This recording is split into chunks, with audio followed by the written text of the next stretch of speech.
Friends, இந்த டேஸ்டியான பால் பணியாரத்தை evening time ஸ்நாக்ஸாக குழந்தைகள் பெரியவர்களுக்கு கொடுத்தால் விரும்பி சாப்பிடுவார்கள். ஃப்ரெண்ட்ஸ், நாம் மிக டேஸ்டியாக பால் பணியாரம் செய்வதற்கு 1 கப் பச்சரிசி, 1 கப் உளுந்து நாம் நன்றாக கழுவி 1 மணி நேரம் நன்றாக ஊற வைக்க வேண்டும்.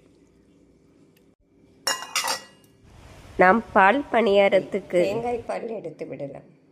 நாம் தேங்காயுடன் 2 ஏலக்காய் சேர்த்து கெட்டியாக தேங்காய் பால் எடுத்து விடலாம். நாம் தேங்காய் ஏலக்காயை நன்றாக அரைத்து கெட்டியான தேங்காய் பாலாக எடுத்து விடலாம். நாம் இந்த அளவு கெட்டி தேங்காய் பால் எடுத்து விடலாம்.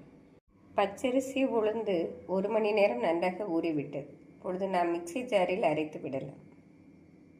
நாம் அரைத்த மாவுடன் தேவையான அளவு உப்பு சேர்த்து விடலாம். நாம் நன்றாக மிக்ஸ் செய்து பொரித்து எடுத்து விடலாம். நாம் தேங்காய் பாலில் 1/2 கப் ஜீனி சேர்த்து மிக்ஸ் செய்து விடலாம். நாம் விருப்பப்பட்டால் நாட்டு சர்க்கரையும் சேர்த்து கலந்து கொள்ளலாம். நாம் பால் பணியாரத்துக்கு சிறு சிறு உருண்டைகளாக பொரித்து எடுத்து விடலாம். ஃப்ரெண்ட்ஸ், இந்த அளவு சிறிதாக போட்டால்தான் பால் பணியாரம் டேஸ்டியாக வரும்.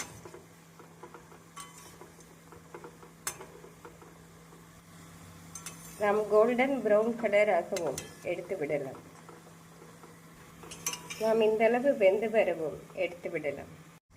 நாம் அனைத்து மாவையும் இப்படி பொரித்து எடுத்து விடலாம். ஃப்ரெண்ட்ஸ், நாம் சர்க்கரை ஏலக்காய் கலந்த தேங்காய் பாலில் பொரித்த உருண்டைகளை சேர்த்து விட்டோம் என்றால் அருமையான பால் பணியாரம் ரெடி. இந்த டேஸ்டியான பால் பணியாரத்தை விரைவாக செய்து விடலாம்.